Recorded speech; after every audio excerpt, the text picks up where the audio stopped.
Pagi ini, udara terasa membeku di dalam ruang rias yang seharusnya hangat oleh kebahagiaan. Aku menatap pantulan diriku di cermin berbingkai ukiran jati. Sosok di sana adalah orang asing yang mengenakan kebaya putih bertabur mutiara. Kebaya itu, yang dijahit dengan benang emas dan harapan keluargaku, terasa seperti zirah perang yang beratnya menekan pundak dan jiwaku. Setiap kilau payetnya seolah mengejek takdir kelam yang telah kusetujui dengan mata terbuka. Hari ini, beberapa jam lagi, aku akan resmi menjadi istri Ardan Wisesa. Sebuah nama yang dalam beberapa bulan terakhir ini lebih sering kudengar dalam bisikan penuh hormat dan ketakutan daripada dalam percakapan hangat. Di lingkungan kerjanya, Ardan adalah legenda. Bukan karena prestasi gemilangnya semata, tapi karena auranya yang dingin menusuk. Dia adalah sosok pria yang terkenal galak, angkuh, dan irit bicara. Alisnya yang tebal dan hitam legam seolah terpahat permanen dalam posisi bertaut, menciptakan bayangan yang membuat sorot mata tajamnya semakin mengintimidasi. Orang bilang, tatapannya mampu membungkam argumen terkuat sekalipun. Dan aku, Anissa, seorang gadis sederhana yang impiannya hanya membuka toko kue kecil di depan rumah, akan menikah dengan pria itu. Aku menerima lamarannya bukan karena getaran cinta yang menggetarkan sanubari, atau janji manis tentang masa depan yang bertabur bintang. Aku menerimanya karena sebuah kalimat yang diucapkannya dengan nada datar, tanpa emosi, di ruang tamu rumahku yang sederhana, di hadapan kedua orang tuaku yang menunduk pasrah. Saya butuh seseorang untuk merawat ibu saya, katanya waktu itu. Suaranya tenang namun tegas, seperti sebuah dekret raja yang tak bisa diganggu-gugat. Ibu saya sudah 5 tahun lumpuh total akibat stroke. Saya butuh seorang istri yang bisa berada di sisinya sepanjang hari saat saya bekerja. Menemaninya, menyuapinya, memastikan dia tidak pernah merasa sendirian. Saya tidak bisa mempercayakan ini pada perawat bayaran. Saya butuh seseorang dengan status keluarga. Kata-kata itu terngiang di telingaku, berputar-putar seperti kaset rusak. Istri. Kata itu terdengar hampa, hanya sebuah label untuk menutupi kata yang sebenarnya, perawat pribadi. Dia tidak sedang melamar seorang wanita untuk menjadi pendamping hidupnya, belahan jiwanya. Dia sedang merekrut seorang pegawai dengan kontrak seumur hidup, dengan mahar sebagai gajinya di muka. Hati kecilku menjerit, memberontak pada penyerahan diri yang begitu telak. Namun, tatapan lelah di wajah ayah dan ibu, tumpukan surat tagihan di atas meja, dan kenyataan pahit bahwa adikku butuh biaya untuk melanjutkan kuliah, membungkam semua protesku. Aku mengangguk, sebuah gerakan kecil kepala yang terasa seperti menjatuhkan vonis bagi seluruh sisa hidupku. Kini, di hari pernikahanku, penyesalan dan ketakutan menari-nari di dalam benakku. Ibu masuk ke kamar, senyumnya dipaksakan untuk menutupi kesedihan di matanya. Ia membelai rambutku yang telah disanggul rapi.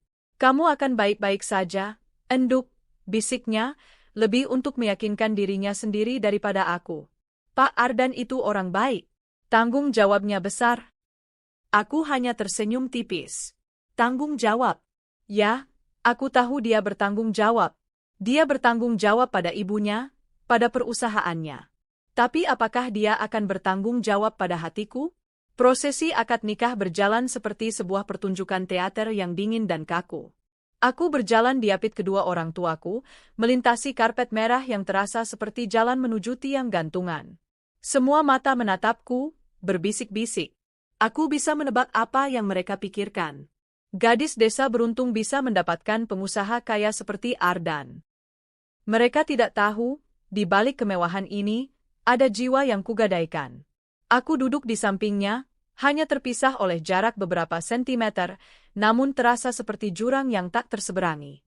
Aku bisa mencium aroma parfumnya yang mahal, campuran wangi kayu dan rempah yang maskulin, namun terasa dingin. Aku tidak berani menatapnya. Aku hanya menunduk, menatap ujung kebayaku. Saat Ardan menjabat tangan ayahku, aku melihat betapa kontrasnya kedua tangan itu. Tangan ayahku yang kasar dan kapalan karena kerja keras, dan tangan Ardan yang bersih, terawat, dengan jari-jari panjang yang terlihat kuat. Saya terima nikah dan kawinnya Anissa binti Rahman dengan mas kawin tersebut dibayar tunai. Suaranya menggema di ruangan yang hening. Tegas, lancar, tanpa keraguan sedikit pun. Seolah dia sedang menyelesaikan sebuah transaksi bisnis penting. Sah. 3 huruf itu terdengar seperti palu hakim yang mengetuk takdirku. Air mataku menetes, tapi aku cepat-cepat menyekanya. Ini bukan air mata kebahagiaan. Ini adalah air mata perpisahan dengan diriku yang dulu. Momen yang paling kutakuti pun tiba. Aku harus mencium tangannya. Dengan gemetar, aku meraih tangannya yang terulur. Kulitnya terasa dingin. Saat bibirku menyentuh punggung tangannya, aku merasakan tubuhnya sedikit menegang. Dia menarik tangannya dengan cepat, seolah jijik. Kemudian, dengan gerakan yang terasa dipaksakan, dia menyentuh keningku dengan bibirnya. Singkat, tanpa kehangatan, hanya sebuah formalitas di depan semua orang. Pesta resepsi adalah siksaan yang lebih panjang. Berdiri berjam-jam di pelaminan, tersenyum pada ratusan wajah asing, menjawab pertanyaan-pertanyaan basa-basi dengan jawaban yang sudah kuhafal di luar kepala. Ardan berdiri di sampingku seperti patung es. Dia hanya akan tersenyum tipis ketika ada rekan bisnis penting yang menyalami kami. Selebihnya, wajahnya kembali datar dan tak terbaca. Sepanjang acara, tak sepatah kata pun terucap di antara kami. Kami adalah 2 orang asing yang dipaksa berbagi panggung termegah dalam hidup.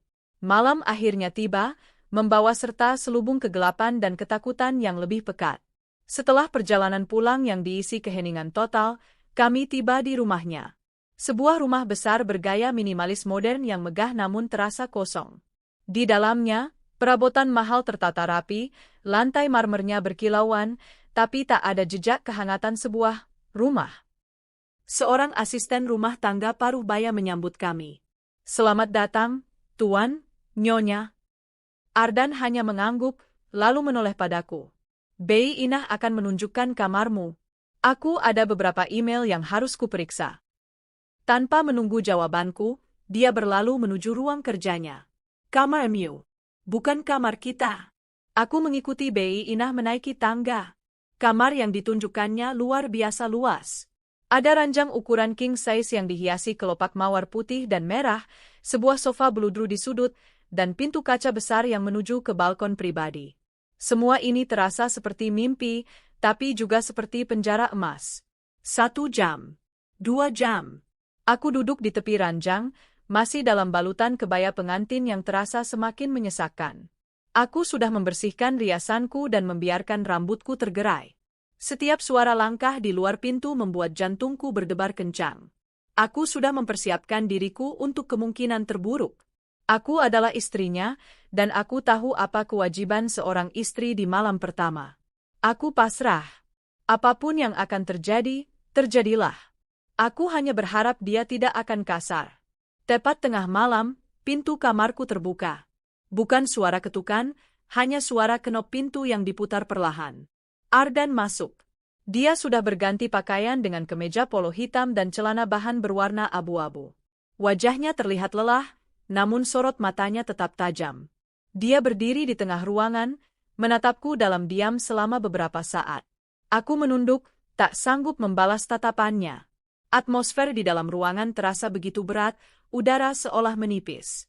Aku bisa mendengar detak jantungku sendiri yang menggila. "Ikut aku," akhirnya dia berkata. 2 kata singkat, diucapkan dengan nada perintah yang dingin dan tidak terbantahkan. Aku mengangkat wajahku, menatapnya dengan bingung. "Ikut kemana? Di malam pertama kami?" Ribuan pertanyaan berkecamuk di benakku. Apakah ini semacam permainan aneh? Atau hukuman? Ketakutan yang baru dan tak terduga mulai merayapiku. Tanpa menjelaskan apa-apa lagi, dia berbalik dan berjalan keluar kamar. Aku ragu sejenak, namun tatapan terakhirnya yang sekilas ke arahku adalah perintah mutlak. Dengan langkah berat dan hati yang dipenuhi kecemasan, aku bangkit.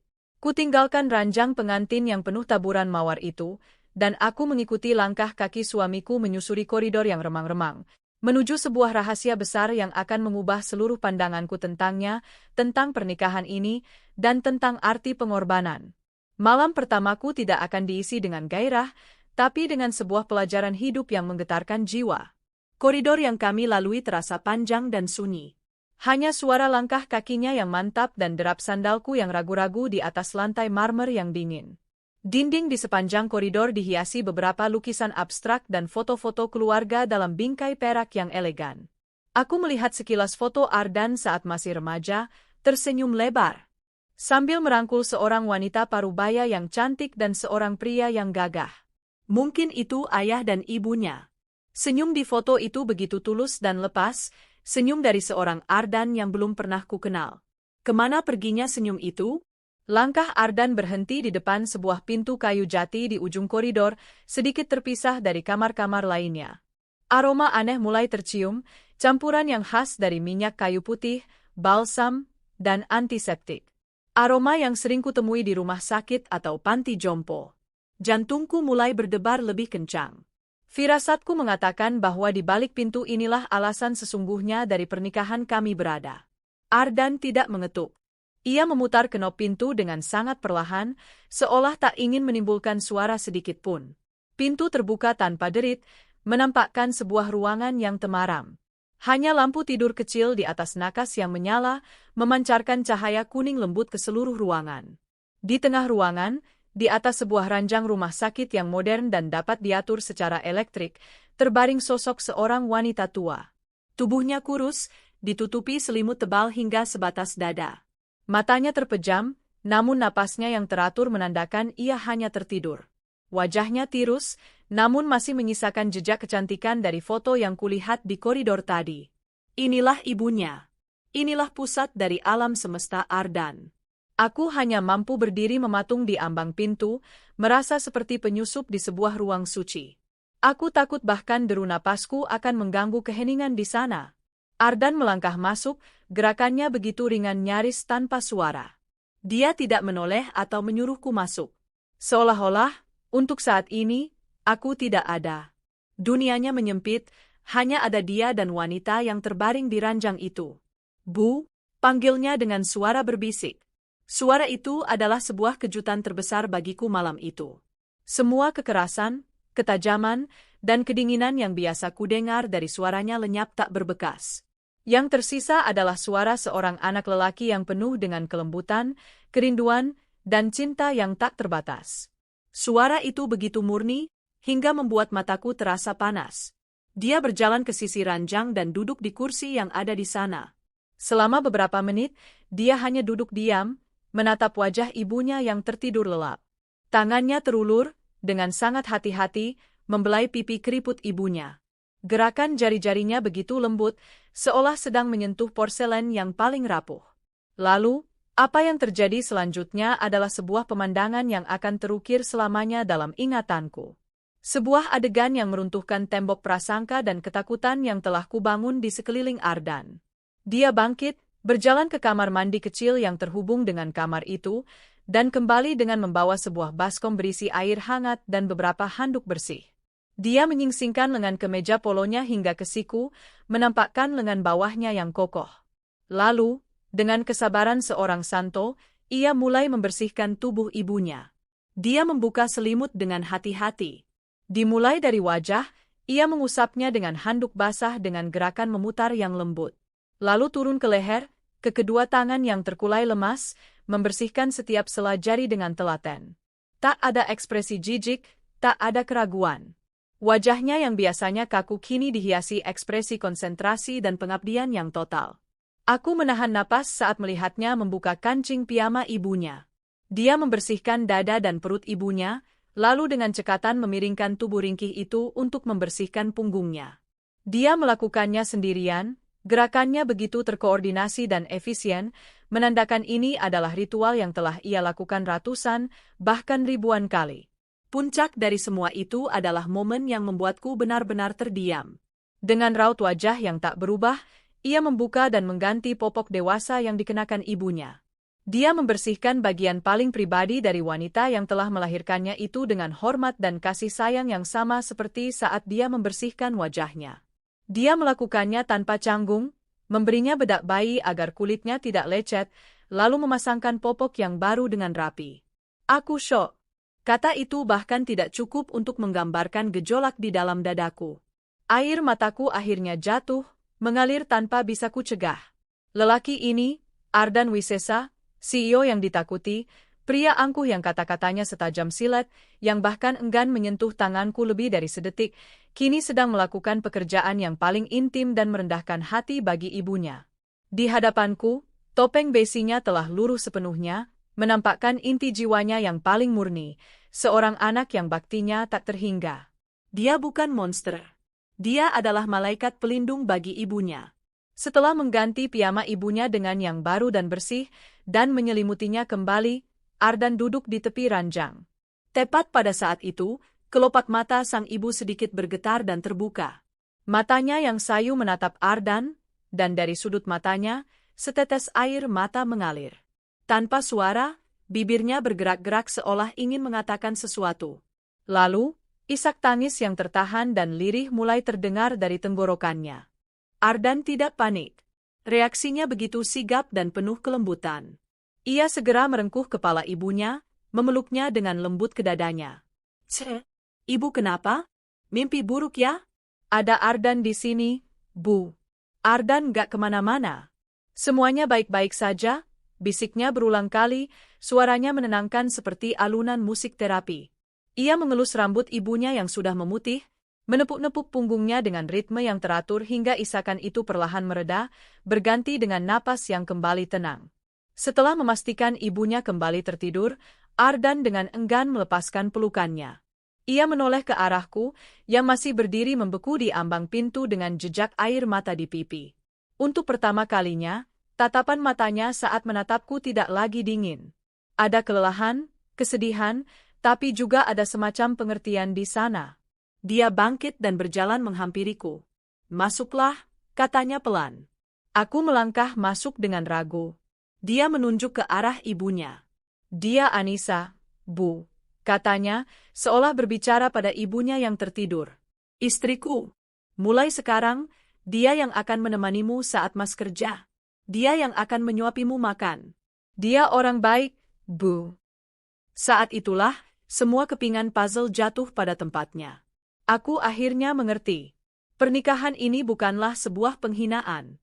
Ini adalah sebuah kepercayaan. Aku tidak dinikahi untuk menjadi pembantu. Aku dipilih untuk menjadi perpanjangan dari cinta dan baktinya. Dia tidak bisa mempercayakan harta paling berharganya pada orang lain, jadi dia memberiku status tertinggi dalam hidupnya, seorang istri, agar aku bisa menjaga ibunya dengan cinta yang setara. Malam itu, Ardan tidak kembali ke kamarku. Dia menarik sebuah sofa panjang di sudut kamar ibunya, merebahkan diri di sana, dan tertidur dengan posisi menghadap ranjang ibunya. Dia tidak ingin jauh dari wanita itu, bahkan dalam tidurnya. Aku kembali ke kamarku yang luas dan dingin seorang diri. Namun, malam ini, aku tidak lagi merasa takut. Hatiku justru dipenuhi oleh rasa hormat yang luar biasa pada lelaki yang kini menjadi suamiku. Aku mungkin belum mencintainya, tapi aku sudah mulai mengaguminya. Dan aku berjanji dalam hati, aku akan menjaga kepercayaannya dengan segenap jiwa ragaku. 3 bulan berlalu seperti aliran sungai yang tenang namun tak pernah berhenti. Hari-hari melebur menjadi satu dalam ritme yang teratur dan sunyi. Pagi dimulai dengan suara langkah kaki Ardan di koridor, menuju kamar ibunya. Lalu, aroma kopi yang diseduh Bei Inah, diikuti oleh suara mobil Ardan yang meninggalkan garasi. Sisa hariku adalah milik ibu. Aku dan wanita yang terbaring diam itu telah mengembangkan bahasa kami sendiri. Sebuah bahasa yang tidak membutuhkan kata-kata. Aku tahu dari kedipan matanya yang sedikit lebih cepat saat aku membacakan koran bahwa ia tertarik pada berita politik. Aku tahu dari tarikan napasnya yang lebih dalam saat aku memutarkan lagu-lagu keroncong lawas bahwa ia sedang bernostalgia. Dan aku tahu dari kehangatan tangannya saat aku menggenggamnya bahwa ia merasa nyaman dengan kehadiranku. Hubunganku dengan Ardan pun telah berevolusi dari 2 orang asing menjadi 2 rekan kerja yang saling menghormati. Kami adalah 2 penjaga mercusuar yang bergiliran menjaga api agar tetap menyala. Api itu adalah kehidupan dan kenyamanan ibunya. Komunikasi kami sebagian besar nonverbal. Sebuah anggukan terima kasih darinya saat aku menyajikan makan malam. Sebuah tatapan bertanya, semua baik-baik saja, saat ia pulang dan melihatku tampak lelah. Interaksi kami singkat, efisien, namun di baliknya, aku mulai merasakan lapisan-lapisan emosi yang coba ia sembunyikan. Kadang, Aku menemukan perhatian-perhatian kecil yang tak terduga. Suatu sore, aku bercerita pada ibu betapa aku merindukan kue putu ayu buatan ibuku di kampung. Aku tidak tahu bahwa Ardan, yang baru saja pulang, berdiri sejenak di ambang pintu yang sedikit terbuka dan mendengarnya. 2 hari kemudian, Bei Inah menyajikan sepiring penuh kue putu ayu saat minum teh sore. "Perintah Tuan, Nyonya," katanya. "Nyonya lagi kepingin," kata Bei Inah sambil tersenyum. Hatiku menghangat oleh perhatian bisu itu. Di lain waktu, dia melihatku membaca sebuah novel roman picisan yang kupinjam dari perpustakaan keliling. Keesokan harinya, di atas nakas di samping tempat tidurku, tergeletak sebuah buku bersampul tebal karya penulis sastra terkenal. Tak ada catatan, tak ada kata-kata. Hanya sebuah buku. Sebuah isyarat bahwa dia memperhatikanku, bahkan seleraku. Kami masih tidur di kamar yang sama, dengan dia yang setia menempati sofa beludru di sudut ruangan. Jarak fisik itu tetap ada, namun jarak emosional di antara kami perlahan terkikis, seperti batu karang yang terus-menerus diterpa ombak lembut. Aku tidak lagi takut padanya. Rasa takut itu telah bermetamorfosis menjadi rasa hormat, lalu menjadi kekaguman, dan kini, tanpa kusadari, mulai bersemi menjadi sesuatu yang lebih dalam dan rumit. Sesuatu yang membuat jantungku berdebar sedikit lebih kencang saat mendengar suara mobilnya memasuki gerbang. Perubahan besar itu datang pada suatu hari Selasa yang mendung. Aku sedang membawakan secangkir teh jahe ke ruang kerja Ardan saat mendengar suaranya berbicara di telepon. Nada suaranya berbeda dari biasanya. Tidak ada ketegasan seorang CEO yang sedang memberi perintah atau ketenangan terkontrol saat berbicara dengan klien. Nada ini lebih ringan, lebih hangat, diwarnai oleh tawa kecil yang jarang sekali kudengar. "Iya, Mbak, tentu saja boleh. Kamar tamu selalu siap. Berapa lama?" "Oh, baguslah kalau begitu. Anak-anak pasti senang." "Iya, hati-hati di jalan. Kabari kalau sudah dekat." Aku berhenti di depan pintu, ragu untuk masuk. Tawa itu, begitu lepas dan tulus, membuatku terpana. Saat ia menutup telepon, ia berbalik dan melihatku berdiri di sana. Untuk sesaat, sisa-sisa kehangatan dari percakapan telepon itu masih membekas di wajahnya. Ada seulas senyum tipis di bibirnya, dan sorot matanya yang biasanya tajam kini tampak lebih lembut. "Mbak Rina, kakakku, akan datang dari Bandung akhir pekan ini," katanya, seolah merasa perlu menjelaskan perubahan suasana hatinya. "Dia akan membawa suami dan kedua anaknya. Mereka akan menginap selama seminggu." Oh, hanya itu yang bisa kuucapkan. Jantungku tiba-tiba berdebar karena alasan yang berbeda. Cemas. Aku akan bertemu keluarganya untuk pertama kali. Apakah mereka akan menyukaiku? Apakah mereka akan menganggapku pantas untuk Ardan? "Kita perlu menyiapkan kamar tamu di pavilion," lanjutnya, kembali ke nada praktisnya, meskipun kehangatan itu belum sepenuhnya hilang dari matanya. "Bei Inah mungkin butuh bantuan." "Tentu, Mas. Nanti saya bantu siapkan," jawabku. "Dan untuk pertama kalinya, kami bekerja sama untuk sesuatu yang tidak berhubungan dengan ibu." Sore itu, kami menyiapkan kamar tamu bersama. Ardan memindahkan beberapa perabotan berat, sementara aku membersihkan debu dan mengganti spray. Dalam keheningan, kami bergerak di ruangan yang sama, sesekali bahu kami bersentuhan, atau tangan kami tak sengaja bersinggungan saat aku memberikan lap basah kepadanya. Setiap sentuhan tak sengaja itu mengirimkan getaran aneh ke seluruh tubuhku. Ada sebuah kesadaran baru di antara kami, sebuah keintiman domestik yang canggung namun terasa manis. Hari Sabtu pun tiba. Sebuah mobil MPV hitam memasuki halaman rumah yang luas. Sebelum mobil itu benar-benar berhenti, 2 anak kecil, laki-laki dan perempuan, melompat keluar dan berlari di atas rumput sambil berteriak riang. "Om Ardan!" Pintu depan terbuka, dan Ardan sudah berdiri di sana. Wajahnya yang biasanya kaku mengendur saat kedua keponakannya itu menubruk kakinya. Dia tertawa, tawa yang sama yang kudengar di telepon, lalu berjongkok dan memeluk mereka satu persatu. Pemandangan itu begitu mengejutkan sekaligus mengharukan. Aku melihat sisi lain dari suamiku, sisi seorang paman yang penyayang. Lalu, seorang wanita sebaya Ardan, dengan senyum lebar dan mata yang berbinar ramah, keluar dari mobil. "Itulah Mbak Rina." Dia memeluk adiknya dengan erat. Apa kabar, Dan? Kamu kurusan, ya? Tanyanya sambil menepuk-nepuk punggung Ardan. Di belakangnya, suaminya yang bertubuh subur hanya tersenyum ramah. Saat itulah tatapan Mbak Rina jatuh padaku, yang berdiri sedikit di belakang Ardan. Dia melepaskan pelukannya dan berjalan ke arahku. Kamu pasti Anissa, katanya, suaranya hangat seperti sinar matahari pagi. Tanpa menunggu jawaban, dia langsung memelukku. Selamat datang di keluarga kami, Dick. Terima kasih, ya. Terima kasih sudah mau menemani Ardan dan merawat ibu. Pelukan dan kata-katanya yang tulus membuat pertahananku runtuh. Aku merasa diterima. Aku bukan lagi orang luar, bukan lagi pegawai. Aku adalah bagian dari keluarga ini. Kehadiran mereka mengubah atmosfer rumah secara drastis. Keheningan yang biasanya menyelimuti rumah digantikan oleh tawa anak-anak, obrolan ramai di meja makan, dan suara televisi yang menyala sepanjang hari. Rumah besar yang tadinya terasa seperti museum kini terasa hidup. Dan yang paling menakjubkan adalah perubahan pada diri Ardan. Di tengah keluarganya, benteng es di sekelilingnya mencair. Dia bermain kejar-kejaran dengan keponakannya di taman, berdebat sengit tentang sepak bola dengan kakak iparnya, dan bahkan tersenyum saat Mbak Rina menggodanya tentang masa kecilnya. Aku menjadi pengamat yang terpesona. Aku melihat Ardan yang berbeda, Ardan yang utuh. Dan setiap kali aku melihatnya tertawa, hatiku ikut menghangat. Sore hari kedua, saat para pria sedang asyik menonton pertandingan di televisi dan anak-anak sedang tidur siang, Mbak Rina menghampiriku di dapur tempat aku sedang membantu Bei Inah menyiapkan makan malam. Biar Mbak bantu potong sayurnya, katanya sambil mengambil pisau. Kami bekerja dalam diam sejenak, hanya suara pisau yang bertemu talenan yang terdengar. Anissa, panggilnya lembut. Mbak tahu pernikahan kalian mungkin tidak biasa. Ardan menceritakan semuanya.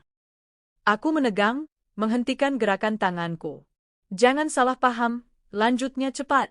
Mbak justru sangat berterima kasih padamu.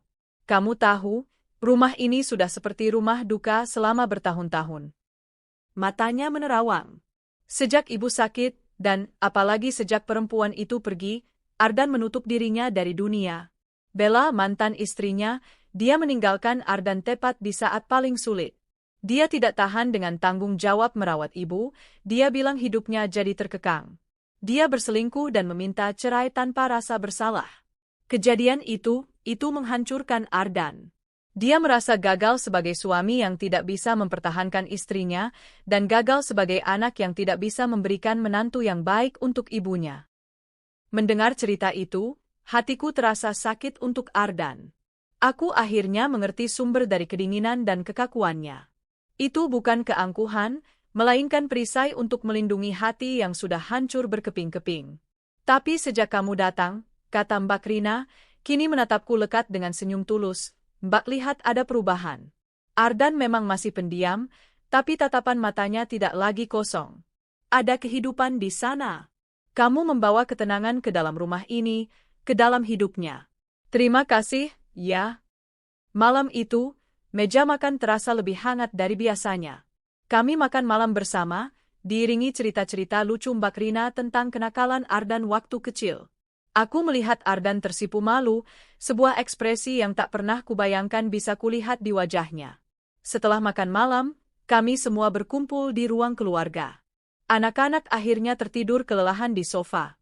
Saat itulah Mbak Rina bangkit dan meregangkan tubuhnya.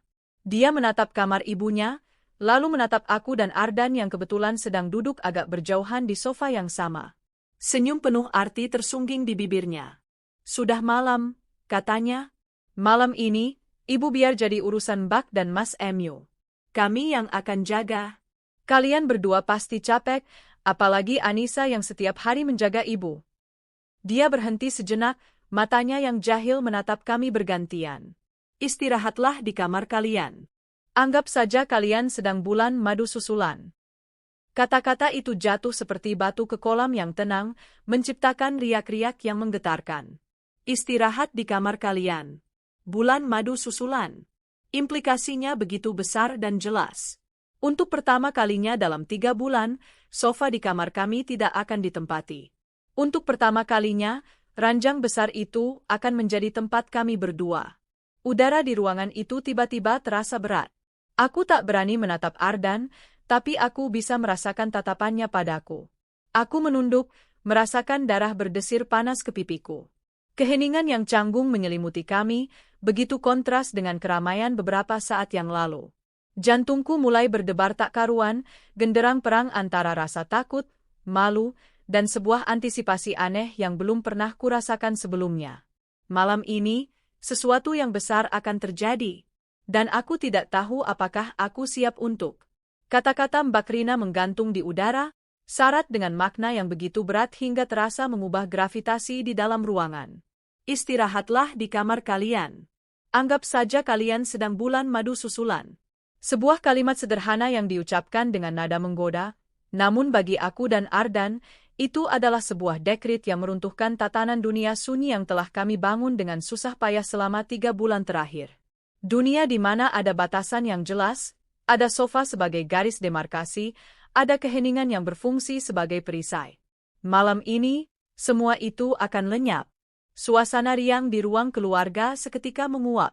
Mbak Rina, seolah menyadari dampak dari kata-katanya, segera mengalihkan perhatian dengan membangunkan anak-anaknya. "Ayo, jagoan, bangun. Pindah ke kamar," katanya riang. Suaminya membantu mengangkat keponakanku yang tertidur paling lelap. Dalam sekejap, mereka semua sibuk dengan urusan menuju kamar masing-masing, meninggalkan aku dan Ardan dalam keheningan yang canggung dan memekakkan. Aku tidak berani bergerak. Aku hanya duduk terpaku di sofa, menatap pola rumit pada karpet Persia di bawah kakiku. Aku bisa merasakan tatapan Ardan, tapi aku tak sanggup mengangkat wajahku. Apa yang harus kukatakan? Apa yang harus kulakukan? Seluruh tubuhku terasa kaku, dan jantungku berdebar begitu kencang hingga aku yakin Ardan bisa mendengarnya dari tempatnya duduk. Mari kita ke kamar," suara Ardan akhirnya memecah keheningan. Suaranya terdengar serak, sedikit tidak wajar, seolah ada sesuatu yang tersangkut di tenggorokannya. Aku hanya mengangguk tanpa menatapnya. Kami bangkit bersamaan. Perjalanan menyusuri koridor menuju kamar kami, sebuah rute yang kulalui setiap malam, kini terasa seperti perjalanan ziarah yang menegangkan. Setiap langkah terasa berat. Aku sadar betul akan kehadirannya di sisiku. Bayangan tubuhnya yang tinggi menjulang di dinding, aroma parfumnya yang samar, suara sol sepatunya yang beradu pelan dengan lantai marmer. Dia membuka pintu kamar untukku, sebuah gestur sopan yang terasa berbeda malam ini. Biasanya, kami masuk kamar pada waktu yang berbeda. Malam ini, kami masuk bersama-sama, dan pintu yang tertutup di belakang kami seolah menyegel kami berdua di dalam dunia kami sendiri, terisolasi dari seluruh alam semesta. Ruangan itu terasa berbeda. Ranjang besar yang biasanya hanya menjadi tempatku tidur seorang diri kini terlihat begitu dominan, begitu mengintimidasi. Taburan kelopak mawar dari malam pengantin memang sudah lama dibersihkan, tapi malam ini, ranjang itu seolah kembali ke fungsi sejatinya, sebuah fungsi yang selama ini kami abaikan. Sofa di sudut ruangan, benteng, pertahanan Ardan, kini tampak kecil dan tidak relevan. Keheningan kembali menyergap, lebih pekat dari sebelumnya.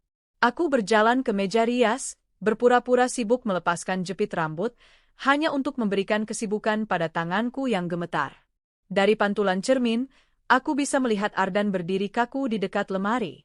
Dia tampak sama bingungnya denganku. Wajahnya yang biasanya tenang dan terkendali kini menunjukkan jejak kegelisahan. Rahangnya terlihat mengeras, dan ia beberapa kali mengusap tengkuknya, sebuah isyarat gugup yang baru pertama kali kulihat darinya. Aku mandi dulu," katanya, suaranya kembali serak.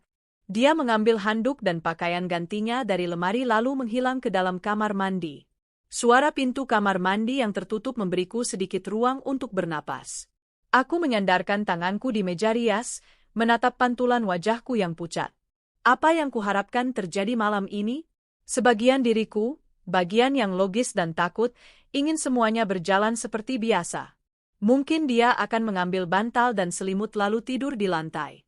Tapi sebagian diriku yang lain, bagian yang telah jatuh cinta pada kelembutan hatinya, pada senyumnya yang langka, pada perhatiannya yang bisu, merasakan sebuah getaran antisipasi yang mendebarkan. Aku adalah istrinya. Dan malam ini, untuk pertama kalinya, aku menginginkan lebih dari sekadar status. Suara gemericik air dari kamar mandi terdengar, menjadi musik latar bagi kegelisahan hatiku. Aku segera bangkit dan menuju lemari pakaian. Kubuka pintu lemari, menatap deretan gaun tidur yang tergantung rapi. Sebagian besar adalah pemberian dari Mbak Rina, terbuat dari sutra dan satin dengan renda-renda yang cantik, yang selama ini tak pernah berani kusentuh. Tanganku terulur, lalu menariknya kembali. Tidak, aku belum siap. Akhirnya, kupilih piyama katun lengan panjang yang sederhana dan paling sering kukenakan. Pilihan yang aman. Pilihan yang pengecut, bisik hati kecilku. Saat Ardan keluar dari kamar mandi, aroma sabun yang segar memuar di udara. Rambutnya basah dan sedikit acak-acakan, membuatnya terlihat lebih muda dan tidak terlalu kaku. Dia mengenakan kaos oblong abu-abu polos dan celana piyama panjang. Dia tidak menatapku, hanya berjalan cepat menuju sofa, seolah nalurinya masih mengarah ke sana. Dia berhenti sejenak di depan sofa, tampak ragu, sebelum akhirnya berbalik. "Sekarang giliranmu," katanya pelan, masih menghindari tatapanku. Aku mengangguk dan bergegas masuk ke kamar mandi. Di bawah pancuran air hangat, aku mencoba menenangkan detak jantungku yang menggila. Air yang mengalir seolah membawa serta sebagian dari keteganganku. Saat aku keluar beberapa menit kemudian, pemandangan di dalam kamar membuat napasku tertahan. Ardan sudah berada di atas ranjang. Dia berbaring di satu sisi, memunggungiku. Dan tepat di tengah-tengah ranjang, terbentang sebuah guling besar, berdiri tegak seperti tembok perbatasan antara dua negara yang sedang gencatan senjata. Tembok Berlin, batinku getir. Sebagian diriku merasa lega, sebagian lagi merasa kecewa. Jadi, beginilah akhirnya. Kami akan berbagi ranjang, namun tetap terpisah. Dengan langkah pelan, aku mendekati ranjang. Aku berbaring di sisiku, menjaga jarak sejauh mungkin dari guling itu. Spray terasa dingin di kulitku. Aku menarik selimut hingga sebatas leher, tubuhku kaku seperti papan. Aku berbaring menatap langit-langit kamar yang putih dan kosong, mendengarkan suara napas Ardan yang teratur di seberang perbatasan. Di luar, hujan mulai turun, tetesannya mengetuk-ngetuk jendela kaca, menciptakan melodi yang melankolis. Menit-menit berlalu dalam keheningan yang menyiksa. Aku yakin dia juga belum tidur. Aku bisa merasakannya. Dingin. Suara rendahnya yang tiba-tiba memecah kesunyian membuatku sedikit terlonjak. Pertanyaan sederhana, namun terasa seperti jembatan pertama yang dibangun di atas jurang di antara kami. "Iya, sedikit," jawabku, suaraku nyaris berbisik. Hening sejenak. Lalu aku merasakan pergerakan. Dia menarik selimut tebal kami lebih tinggi, memastikan bahuku tertutup dengan rapat. Sebuah gerakan kecil, sama seperti yang pernah ia lakukan, namun dalam jarak sedekat ini, rasanya jauh lebih intim. "Hujannya deras," katanya lagi, kini suaranya terdengar lebih santai. "Iya, semoga besok pagi tidak banjir," sahutku, mencoba terdengar normal. Kami mulai berbicara. Awalnya tentang hal-hal sepele, tentang hujan, tentang tingkah lucu keponakan-keponakannya tadi sore, tentang masakan Bei Inah yang selalu enak. Percakapan itu mengalir canggung pada awalnya, namun perlahan tapi pasti, kami menemukan ritme kami.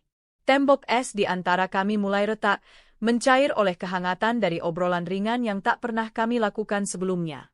Lalu, di tengah jeda percakapan, dia berbalik menghadapku.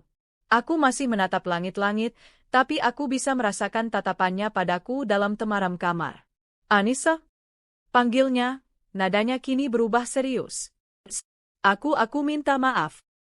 Aku memberanikan diri menoleh. Wajahnya hanya berjarak sejengkal dariku, dipisahkan oleh guling sialan itu. Dalam cahaya remang-remang, aku bisa melihat ekspresi yang belum pernah kulihat sebelumnya di matanya. Penyesalan, kerapuhan, dan sesuatu yang menyerupai rasa sakit. "Maaf untuk apa, Mas?" tanyaku lembut. Dia menarik napas dalam-dalam. "Untuk semuanya. Untuk cara pernikahan kita dimulai. Untuk sikap dinginku untuk sofa itu." Dia melirik sofa di sudut ruangan dengan getir. Aku bersikap seperti pengecut. Aku tidak tahu cara lain. Setelah Bella, aku membangun tembok begitu tinggi di sekeliling hatiku. Aku berjanji pada diriku sendiri tidak akan pernah membiarkan siapapun masuk lagi. Merawat ibu menjadi satu-satunya fokusku, satu-satunya hal yang membuatku merasa berarti. Suaranya bergetar saat menyebut nama Bella. Ini adalah pertama kalinya dia membicarakan masa lalunya secara langsung padaku. Aku menikahimu dengan alasan yang egois. Lanjutnya, matanya menatap lurus ke mataku, seolah ingin aku melihat kejujuran di sana. Aku hanya berpikir tentang kebutuhan ibu. Aku tidak pernah memikirkan perasaanmu. Aku membawamu masuk ke dalam duniaku yang dingin dan sunyi ini tanpa bertanya apakah kamu menginginkannya. Maafkan aku. Mendengar pengakuannya yang tulus, hatiku luluh. Semua rasa sakit dan kesepian yang kurasakan di awal pernikahan kami seolah terbayar lunas. Dengan gerakan yang didorong oleh naluri, tanganku terulur, melintasi guling itu, dan mendarat di atas tangannya yang terkepal di atas selimut. Dia tersentak oleh sentuhanku, tapi tidak menarik tangannya. Aku menggenggamnya, menyalurkan semua kehangatan dan pengertian yang bisa kuberikan. Aku tidak melihat tembok, Mas, bisikku. Malam pertama kita, saat Mas membawaku ke kamar ibu, aku memang sempat takut. Tapi saat aku melihat caramu merawat ibumu, semua ketakutan itu hilang. Aku tidak melihat lelaki dingin yang egois. Aku melihat hati seorang anak yang begitu tulus dan penuh cinta. Aku melihat hati yang lebih lembut dari siapapun yang pernah ku kenal. Sejak saat itu, aku tidak pernah merasa terpaksa. Aku merasa terhormat karena Mas telah mempercayakan harta paling berharga Mas padaku. Air mata menggenang di pelupuk mataku saat aku berbicara. Tangannya yang kugenggam perlahan mengendur dan membalas genggamanku. Aku tidak tahu bagaimana cara memulainya lagi, Anissa, bisiknya putus asa. Tembok ini sudah terlalu lama berdiri, aku lupa bagaimana cara meruntuhkannya. Mas tidak perlu meruntuhkannya, jawabku. Izinkan aku masuk, dan kita akan menghiasinya bersama-sama. Keheningan kembali menyelimuti kami, namun kali ini adalah keheningan yang nyaman, yang penuh pengertian. Perlahan, dengan satu gerakan pasti, tangannya yang bebas terulur dan menyingkirkan guling di antara kami, mendorongnya hingga jatuh ke lantai. Kini, tak ada lagi penghalang. Dia bergerak mendekat, napas hangatnya menerpa wajahku. Tangannya menangkup pipiku, ibu jarinya membelai lembut jejak air mata di sana. Terima kasih, bisiknya, suaranya syarat dengan emosi. Dan kemudian, bibirnya menyentuh bibirku. Bukan ciuman formalitas seperti di hari pernikahan kami. Ini adalah ciuman yang sesungguhnya. Canggung pada awalnya, lalu perlahan menjadi lebih dalam, lebih menuntut. Sebuah ciuman yang dipenuhi oleh kerinduan yang terpendam, rasa terima kasih yang tak terucapkan, dan janji akan sebuah awal yang baru. Semua perasaan yang kami pendam selama berbulan-bulan tumpah ruah dalam satu momen sakral itu. Malam yang dingin itu menjadi saksi bisu penyatuan dua jiwa yang sama-sama terluka. Dalam pelukannya, aku tidak lagi merasa seperti orang asing. Di bawah sentuhannya yang ragu-ragu namun penuh kelembutan, aku menemukan rumah. Kami menjelajahi satu sama lain dengan rasa ingin tahu seorang anak dan kelembutan seorang kekasih. Ada rasa canggung, ada tawa kecil yang tertahan, namun di atas segalanya, ada perasaan bahwa ini adalah sesuatu yang benar dan telah lama ditakdirkan. Malam itu, dinding terakhir di antara kami benar-benar runtuh, melebur menjadi satu dalam kehangatan cinta yang akhirnya menemukan jalannya. Aku terbangun saat fajar pertama mulai menyingsing, membiaskan cahaya keperakan ke dalam kamar. Hal pertama yang kusadari adalah kehangatan yang menyelimutiku. Sebuah lengan yang kokoh melingkari pinggangku, dan kepalaku bersandar di dada bidang yang naik turun secara teratur. Aku berada dalam pelukan Ardan. Aku mendongak, menatap wajahnya yang tertidur lelap. Dalam tidurnya, semua ketegasan dan kekakuan itu sirna. Dia terlihat damai, hampir seperti anak kecil. Seulas senyum tipis terukir di bibirku. Perlahan, seolah merasakan tatapanku, kelopak matanya bergetar dan terbuka. Mata tajamnya menatapku, dan untuk beberapa saat, kami hanya saling pandang dalam diam. Lalu, sesuatu yang ajaib terjadi.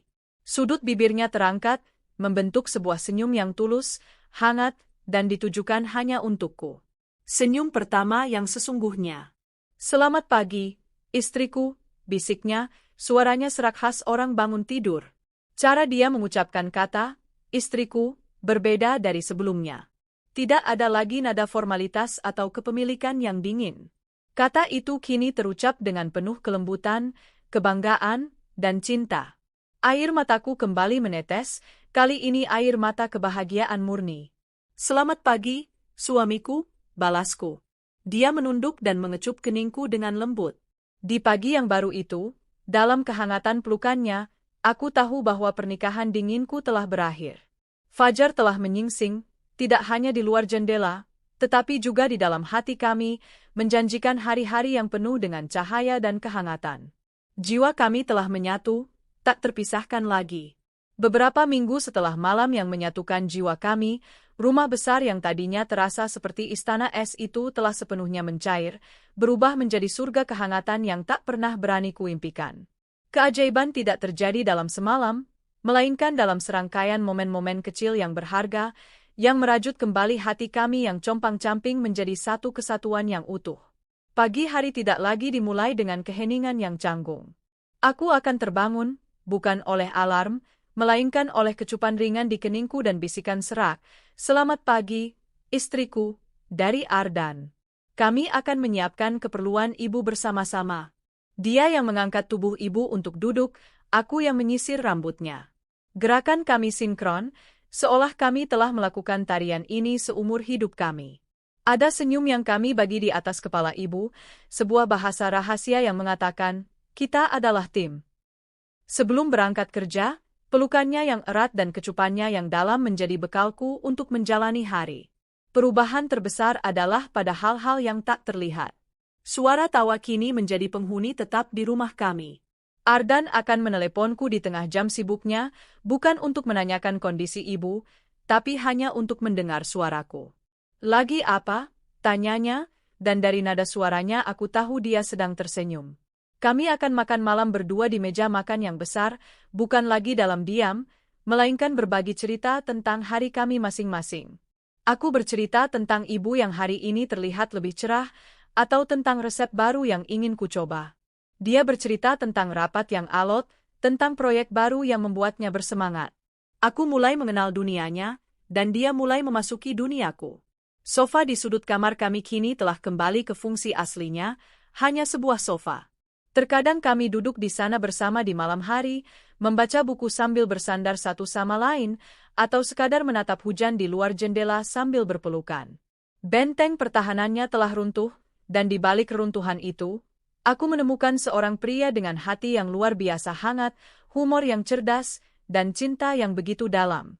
Mbak Rina dan keluarganya, yang memperpanjang liburan mereka beberapa hari, menjadi saksi pertama dari perubahan ini. Mbak tidak pernah melihat Ardan sebahagia ini, bahkan sebelum dia menikah dengannya. "Sudahlah," katanya padaku di hari terakhir kunjungannya, matanya berkaca-kaca. "Jaga dia baik-baik ya, Nisa. Jaga adikku. Kalian berdua pantas bahagia." Saat mereka pulang, rumah kembali sepi, namun kesepian itu terasa berbeda. Bukan lagi kesepian yang hampa, melainkan ketenangan yang damai. Ketenangan dari dua orang yang telah menemukan pelabuhan mereka di dalam satu sama lain. Kami berada dalam gelembung kebahagiaan kami yang sempurna. Namun, seperti kata pepatah, langit yang terlalu cerah seringkali adalah pertanda badai akan datang. Badai itu datang pada suatu Rabu sore yang cerah. Cuacanya sempurna. Aku sedang mendorong kursi roda ibu di taman belakang. Bunga-bunga mawar yang kurawat dengan telaten sedang mekar-mekarnya, menyebarkan aroma harum yang menenangkan. Ardan pulang lebih awal hari itu, sebuah kejutan manis yang membuat hatiku berbunga-bunga. Dia menghampiri kami di taman, melepaskan jasnya dan menyampirkannya di sandaran kursi. Dia berjongkok di hadapan ibunya, menggenggam tangannya dan menceritakan harinya dengan suara lembut.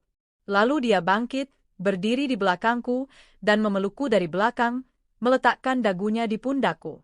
"Aku suka pemandangan ini," bisiknya di telingaku. "Dua wanita terpenting dalam hidupku, di tempat yang paling damai di dunia." Aku tersenyum, menyandarkan kepalaku ke dadanya. Inilah kebahagiaan.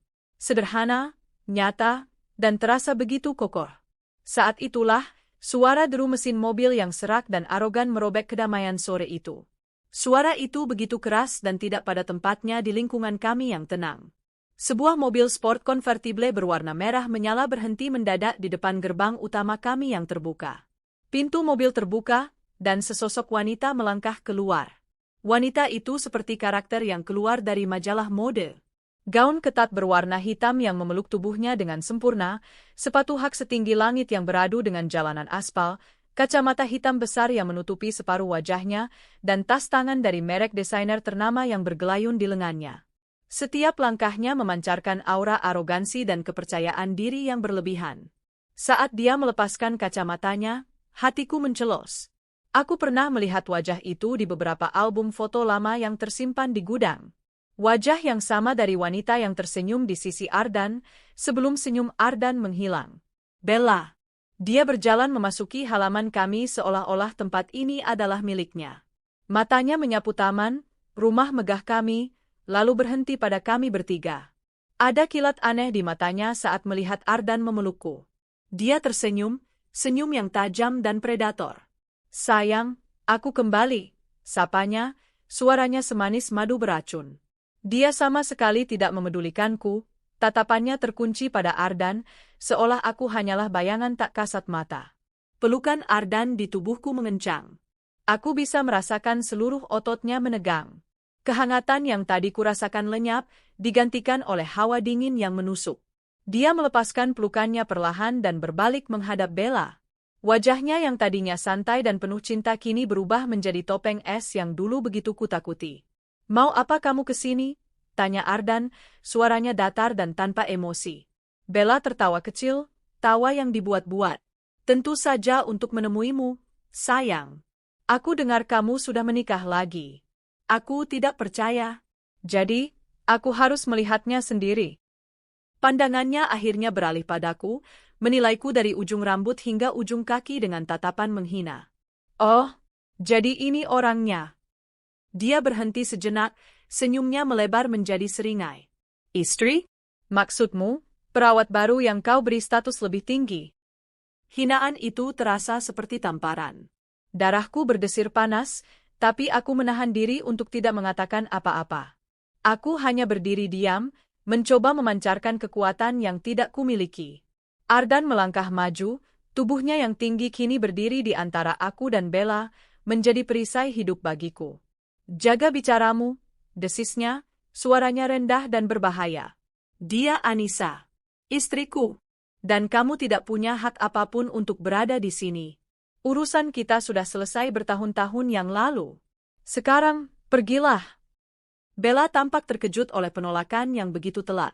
Wajahnya yang angkuh sedikit goyah. Ardan, jangan begini. Aku tahu kamu marah. Aku salah, aku mengakuinya. Tapi aku sudah berubah. Aku kembali untukmu, untuk kita. Dia mencoba melangkah lebih dekat, tangannya terulur seolah ingin menyentuh Ardan.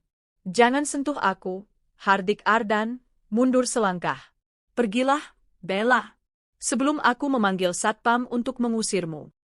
Mata Bella menyipit, berubah menjadi kilatan amarah dan kebencian. Dia menatapku, seolah semua ini adalah salahku. Jadi karena perempuan kampung ini, kamu menolakku demi dia? Jangan bodoh, Ardan. Dia hanya mengincar hartamu. Cukup sudah. Aku melangkah maju dari belakang Ardan, memberanikan diri menatap langsung ke mata Bella. Saya mungkin memang dari kampung, kataku, suaraku terdengar lebih mantap dari yang kuduga. Tapi saya tahu artinya kesetiaan. Sesuatu yang sepertinya tidak Anda pahami. Ardan meraih tanganku, menggenggamnya erat. Genggamannya memberiku kekuatan. Wajah Bella memerah karena marah. Dia kehabisan kata-kata.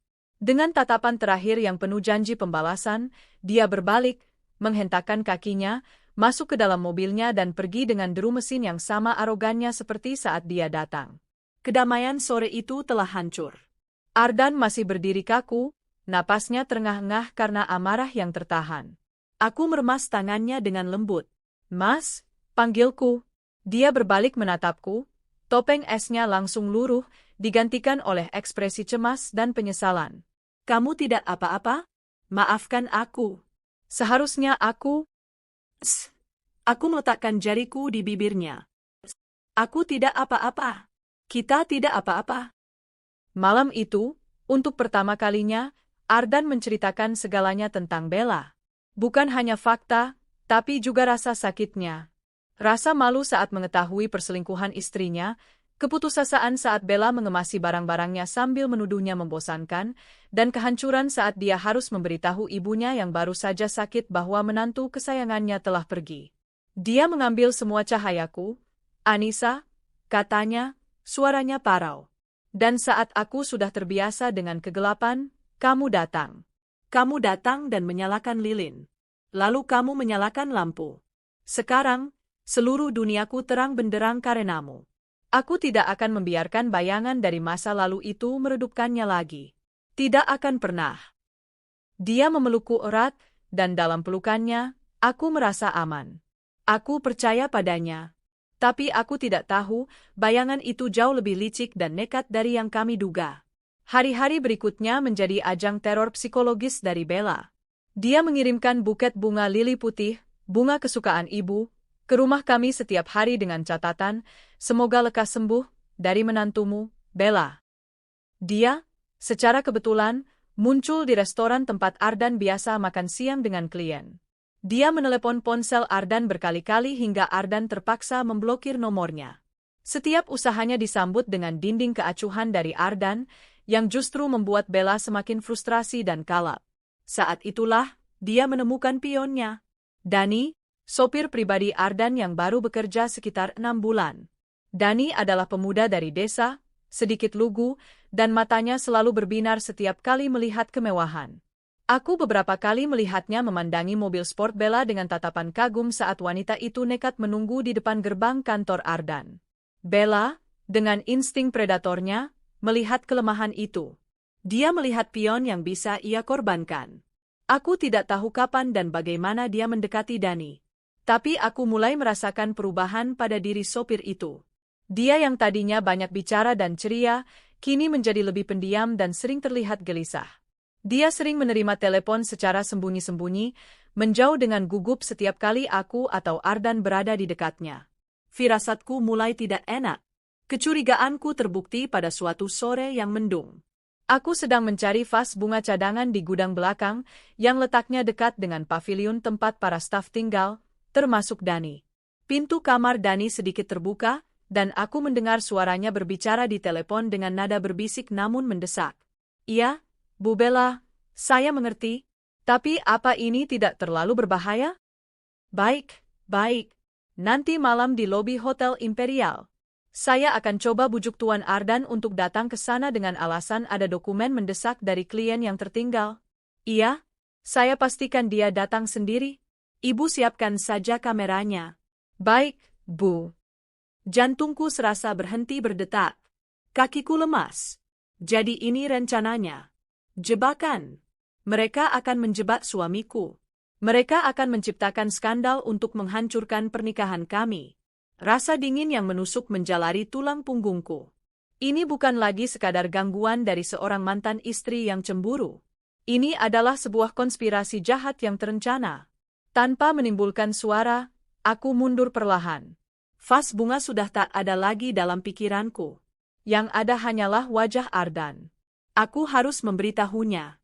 Aku berlari menyusuri koridor, napasku terengah-engah, hatiku dipenuhi ketakutan. Gelembung kebahagiaan kami yang sempurna akan segera diuji oleh badai terhebatnya. Dan kali ini, kami harus melawannya bersama-sama. Aku berlari menyusuri koridor yang terasa tak berujung, setiap jengkal lantai marmer yang dingin seolah mencengkeram telapak kakiku, memperlambat gerakanku. Suara Dani yang berkonspirasi di telepon masih terngiang-ngiang di telingaku, sebuah gema jahat yang meracuni kedamaian yang baru saja kurasakan. Bubla, Hotel Imperial bahkan kata-kata itu berputar-putar di benakku, menciptakan skenario-skenario mengerikan yang membuatku mual. Kebahagiaan kami, yang baru saja bersemi dan begitu rapuh, kini berada di bawah ancaman badai yang nyata. Aku menerobos masuk ke ruang kerja Ardan tanpa mengetuk. Dia sedang duduk di mejanya yang besar, menelaah setumpuk dokumen di bawah cahaya lampu baca yang temaram. Dia mendongak, alisnya terangkat karena kaget melihatku dalam keadaan panik, dengan napas tersengal dan mata terbelalak ngeri. Anissa? Ada apa? Kamu pucat sekali, katanya. nadanya langsung berubah cemas. Dia bangkit dari kursinya dan menghampiriku dalam 2 langkah panjang. Mas, Dani, Bella? Aku tergagap, tak mampu merangkai kata-kata menjadi kalimat yang utuh. Tanganku gemetar hebat. Tenang, tenang. Ardan menangkup kedua pipiku, memaksa mataku untuk menatapnya. Tatapannya yang dalam dan mantap seolah menjadi jangkar di tengah badai kepanikanku. Tarik napas dalam-dalam. Sekarang, ceritakan pelan-pelan. Apa yang terjadi? Dengan suara yang bergetar, aku menceritakan semua yang kudengar. Setiap detail percakapan Dani, rencana busuk mereka di Hotel Imperial, jebakan yang telah mereka siapkan untuknya. Saat aku berbicara, aku melihat perubahan di wajah Ardan. Kecemasannya perlahan sirna, digantikan oleh ekspresi dingin yang mengerikan. Rahangnya mengeras hingga buku-buku tulangnya menonjol, dan matanya yang biasanya hangat saat menatapku kini berkilat dengan amarah yang beku. Dia tidak marah padaku.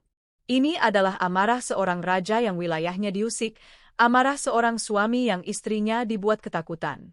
Setelah aku selesai bercerita, keheningan menyelimuti ruangan. Ardan tidak langsung merespon. Dia hanya menatap kosong ke dinding di belakangku, pikirannya jelas bekerja dengan cepat. Aku menunggu dengan cemas, takut akan ledakan amarahnya. Tapi ledakan itu tidak pernah datang. Sebaliknya, dia menarikku ke dalam pelukannya, memelukku dengan erat hingga aku nyaris tak bisa bernapas. Terima kasih sudah memberitahuku, bisiknya di rambutku. Terima kasih sudah menjadi mata dan telingaku. Jangan takut. Aku tidak akan membiarkan mereka berhasil. Aku tidak akan membiarkan siapapun menyakitimu atau merusak kebahagiaan kita. Dia melepaskan pelukannya dan menatapku, secercah senyum dingin tersungging di bibirnya. Mereka mau bermain? Baik. Mari kita mainkan permainan mereka. Tapi dengan aturan mainku. Malam itu, kami tidak tidur.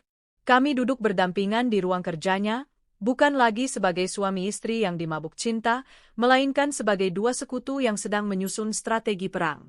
Ardan menelepon beberapa orang, berbicara dengan nada rendah dan penuh perintah. Aku hanya duduk di sisinya, menggenggam tangannya, menyalurkan semua kekuatan yang kupunya. Melihatnya begitu tenang dan strategis di bawah tekanan membuat rasa kagumku padanya semakin dalam. Dia bukan hanya pria berhati lembut, dia adalah seorang pejuang yang akan melakukan apapun untuk melindungi keluarganya. Malam berikutnya, seperti yang sudah diperkirakan, jebakan itu mulai dijalankan. Kami sedang makan malam saat ponsel Ardan berdering. Nama Dani tertera di layar. Ardan melirikku sekilas, sebuah kedipan mata yang hampir tak terlihat, sebelum menjawab panggilan itu dengan mode pengeras suara. Halo, Dan? Selamat malam, Tuan. Suara Dani terdengar tegang dan dibuat-buat panik. Maaf mengganggu. Tuan, ini gawat. Klien penting kita dari Singapura, Pak Tirtayasa, tadi beliau menelepon saya. Katanya ada dokumen tender yang sangat penting tertinggal di mobil saya tadi siang. Dokumen itu harus ditandatangani malam ini juga. Beliau menunggu di lobi Hotel Imperial sekarang, Tuan. Ardan memainkan perannya dengan sempurna. Dia diam sejenak, seolah berpikir keras. Pak Tirtayasa? Bukankah seharusnya beliau sudah kembali ke Singapura sore tadi? Saya juga tidak tahu, Tuan. Tapi katanya ini sangat mendesak. Menyangkut proyek puluhan miliar. Beliau bilang hanya mau menyerahkannya langsung pada Tuan. Baiklah, kata Ardan setelah jeda yang terasa panjang. Kirimkan alamat lengkapnya. Aku akan ke sana sekarang. Setelah telepon ditutup, Ardan menatapku. Waktunya pertunjukan, katanya dengan senyum tipis. Saat dia bersiap-siap pergi, mengenakan kembali kemeja kerjanya, jantungku berdebar tak karuan. Meskipun aku tahu rencananya, rasa takut itu tetap ada. Bagaimana jika terjadi sesuatu yang tak terduga? Ardan seolah bisa membaca pikiranku. Dia menghampiriku, memegang kedua bahuku. Aku akan baik-baik saja. Percaya padaku. Kunci semua pintu. Jangan buka untuk siapapun sampai aku pulang. Dia mengecup keningku lama, lalu pergi meninggalkanku dalam kesunyian rumah yang tiba-tiba terasa begitu besar dan mengancam. 1 jam penantian itu terasa seperti seumur hidup. Aku mencoba membaca, tapi mataku hanya menatap kosong pada barisan huruf. Aku mencoba menonton televisi, tapi suara apapun terasa mengganggu. Aku akhirnya hanya mondar-mandir di ruang keluarga, memeluk diriku sendiri sambil terus-menerus berdoa. Setiap deru mobil yang lewat di depan rumah membuatku terlonjak. Aku membayangkan Bella, dengan pakaiannya yang menggoda, menunggu di lobi hotel. Aku membayangkan kilatan lampu kamera tersembunyi. Aku membayangkan senyum kemenangan di wajahnya. Pikiran-pikiran itu menyiksaku. Tepat saat kecemasanku mencapai puncaknya, aku mendengar suara mobil Ardan memasuki garasi. Aku berlari ke pintu depan, membukanya bahkan sebelum dia sempat memutar knop. Ardan berdiri di sana, utuh dan tanpa goresan sedikit pun. Wajahnya terlihat lelah, tapi ada sorot kemenangan di matanya. Tanpa berkata apa-apa, aku langsung menghambur ke dalam pelukannya, menenggelamkan wajahku di dadanya yang bidang. Dia membalas pelukanku dengan erat. Sudah berakhir, bisiknya. Semuanya sudah berakhir. Malam itu, sambil menikmati teh hangat, dia menceritakan semua yang terjadi. Dia tidak pergi ke hotel sendirian. Dia pergi bersama Pak Tarno, kepala keamanan perusahaannya, seorang mantan perwira militer bertubuh kekar dengan wajah yang tak pernah tersenyum. Saat mereka tiba di lobi Hotel Imperial yang mewah, Dani sudah menunggu dengan cemas di dekat pintu masuk. Wajahnya langsung pucat pasi saat melihat Ardan tidak datang sendiri. "Di mana Pak Tirtayasa?" tanya Ardan dengan nada dingin. Dani tergagap, menunjuk ke arah bar hotel yang remang-remang. Di sana, di sebuah meja sudut yang strategis, Bella duduk sendirian. Dia mengenakan gaun malam berwarna merah menyala dengan belahan dada rendah, riasannya tebal, dan segelas anggur tersaji di hadapannya. Dia tampak seperti laba-laba betina yang sedang menunggu mangsanya. Di meja tak jauh darinya, seorang pria dengan kamera terselubung berpura-pura menjadi pengunjung biasa. Saat melihat Ardan berjalan ke arahnya, senyum kemenangan mulai tersungging di bibir Bella. Namun, senyum itu membeku dan luntur seketika saat dia melihat sosok Pak Tarno yang mengintimidasi berjalan di belakang Ardan. Dia langsung mengerti. Jebakannya telah gagal total. Ardan berhenti di depan mejanya, menatapnya dengan tatapan dingin yang menusuk. "Permainanmu tidak lucu, Bella," katanya pelan, namun setiap katanya terdengar jelas di lobi yang mulai ramai itu. Dia kemudian menoleh pada Dani yang berdiri gemetar di belakangnya. "Dan kamu," katanya, "mulai detik ini, kamu dipecat. Kemasi barang-barangmu dari paviliun malam ini juga. Jangan pernah tunjukkan wajahmu lagi di hadapanku." Tanpa menunggu jawaban, Ardan berbalik dan berjalan keluar, meninggalkan Bella dan Dani yang mematung karena malu dan syok, menjadi tontonan para pengunjung hotel. Mendengar cerita itu, aku merasakan gelombang kelegaan yang luar biasa. "Jadi, semuanya sudah selesai?" tanyaku. "Sudah," jawab Ardan sambil menggenggam tanganku. "Mereka tidak akan mengganggu kita lagi. Kami mengira badai telah berlalu. Selama beberapa minggu, hidup kami kembali normal, bahkan lebih indah dari sebelumnya. Ikatan kami terasa semakin kuat setelah melewati ujian itu." Dani benar-benar menghilang, dan Ardan sudah mempekerjakan sopir baru yang jauh lebih tua dan profesional. Bella pun seolah ditelan bumi. Kami mulai percaya bahwa kami akhirnya bisa hidup dengan tenang. Kami salah besar. Puncak dari drama ini justru datang dari arah yang tak terduga, pada suatu pagi yang sibuk sekitar sebulan kemudian. Sopir baru Ardan, Pak Udin, tiba-tiba menelepon, mengabarkan bahwa istrinya sakit keras dan dia harus segera pulang kampung. Ardan memiliki jadwal rapat dewan direksi yang sangat penting pagi itu, dan dia tidak mungkin menyetir sendiri karena harus mempersiapkan materi presentasi di sepanjang jalan.